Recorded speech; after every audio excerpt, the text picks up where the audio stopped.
Hello gamers, in today's video I've got some great tips for you on every tank hero to give you an advantage over everyone else in your ranked games. But before we get into the video, make sure you go to GameLeap.com and check out all of our guides for Overwatch 2. We have tons of different heroes on there and we're getting new ones out every single day, so make sure you check us out so you could start ranking up today.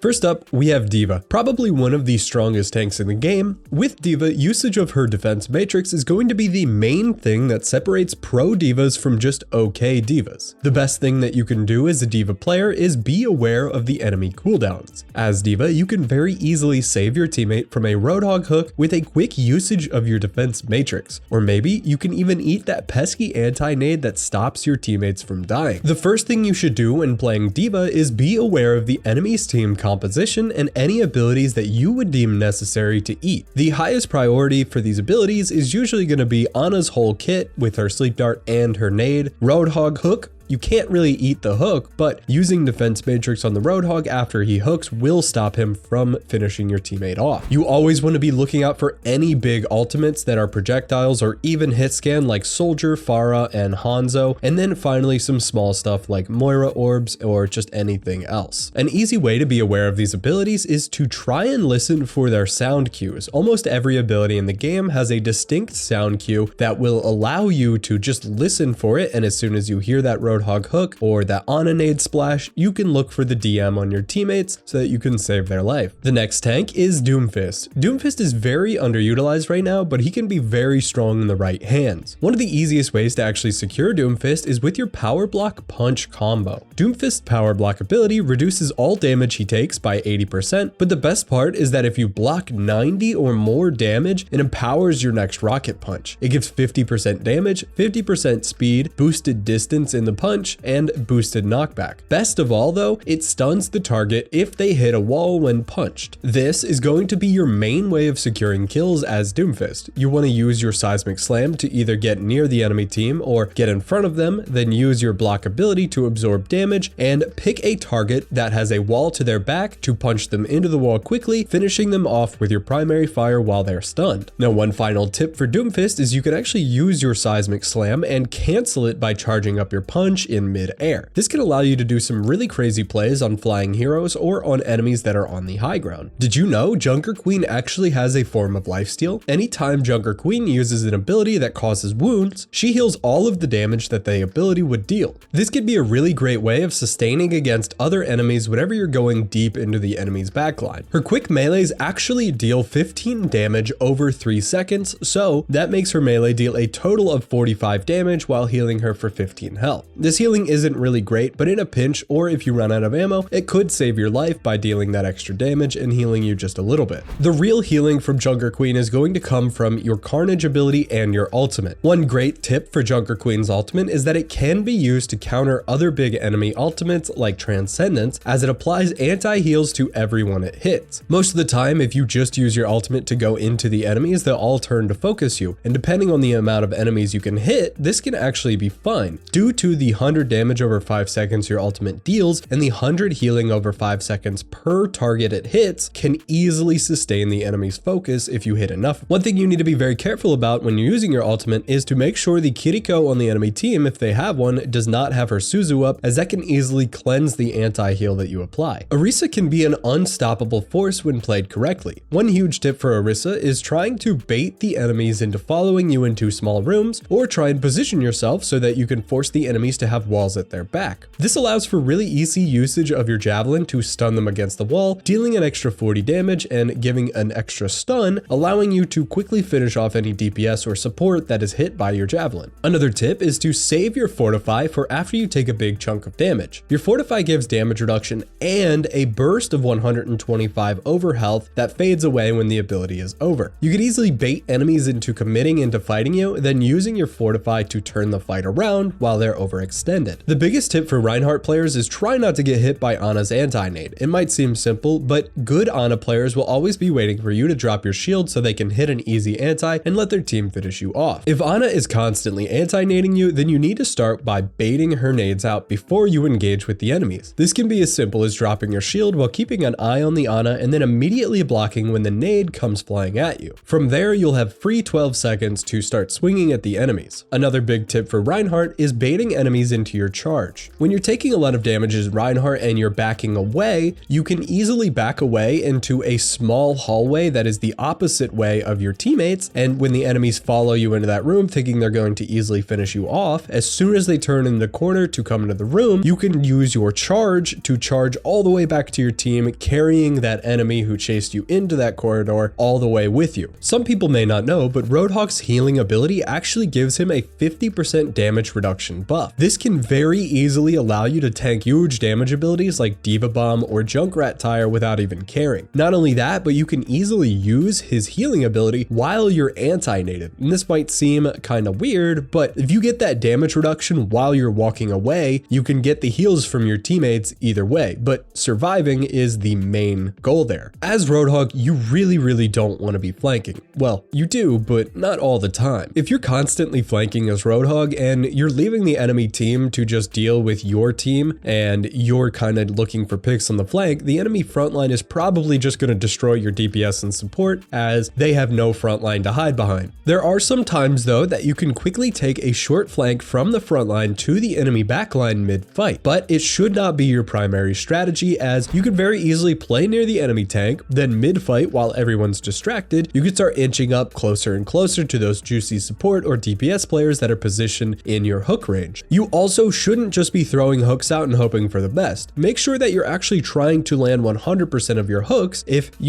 for example, you could throw your hook out and hope for the best, or you could line it up, take a few extra seconds, and then throw your hook out, making sure that it lands instead of just throwing it out and hoping that it lands. With Sigma, your barrier management is going to be key. You want to constantly be repositioning your barrier and not letting it break. If you just throw it out as soon as the fight starts, chances are the enemies can easily break it and then you will have to wait 5 seconds for it to come back. It's much easier to just recall your barrier, let it recharge some, and then use it to block key abilities instead of the enemy's team's damage. Some great things you can actually do with your barrier are blocking off enemy supports from healing their team. For example, if an Ana is sitting far back from her team, you could throw the barrier behind the player that you're fighting, and you can easily focus them down while the Ana is blocked of line of sight with your barrier. Sigma's rock throw ability actually counters Genji's deflect and Diva's defense matrix. You're going to want to use this ability to help peel for your teammates whenever they get dove instead of trying to use it aggressively. Even though it does deal 100 damage, sometimes it's quite hard to follow up on if the enemy is far away. You never really want to use this ability on enemy tanks as it doesn't help you kill them unless they're super low. Zarya is probably one of the strongest tanks in the game and will continue to be one of the strongest even if she gets nerfed. With Zarya, the most important thing is generating energy effectively. This is a really easy thing to do, but most people will try not to shoot you at all costs whenever you have your bubble up. The easiest and best way to get energy as Zarya is to just start taking damage first. It's super simple. If you walk into a fight and people start shooting at you, make sure you don't just instantly bubble. Soldier 76 might shoot at you a few times, then immediately stops because he's assuming that you're gonna bubble. But if you let him shoot for a second or two, it's likely he'll shoot rockets at you, and then that's when you want to bubble to absorb big damage. At the start of fight, taking big bursts of damage like this is going to be key. You almost always want to use your first 2 bubbles on yourself to get above 50 to 70% energy,